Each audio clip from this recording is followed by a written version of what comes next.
Ishonch do'konlar tarmog'i o'z xaridorlarini mamnun qilish uchun doimiy ravishda yutuqli aksiyalarni o'tkazib keladi.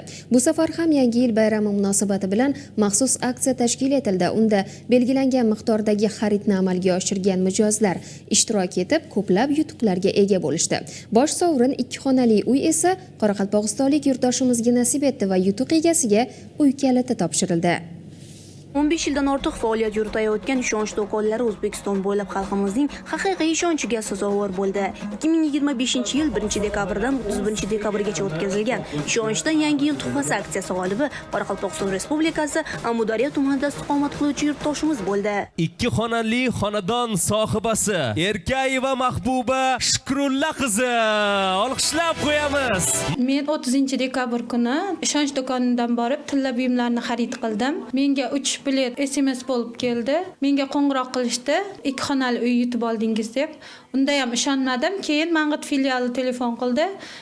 Oxirida ishondim.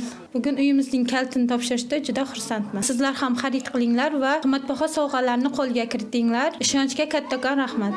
Ishonch do'konlari bugungi kunda 10 mingdan ortiq turdagi mahsulotlarni 140 dan ortiq do'konlar orqali taqdim etib, har bir xaridor uchun qulay sharoitlar yaratmoqda. Muddatli to'lovlar, chegirmalar va aksiyalar orqali xaridorlarni quvontirishda davom etmoqda. Ishonch hayotni hozirdan boshlang. Aydin Allambergen va Ali Xudoyberdiyev Qoraqalpog'istondan.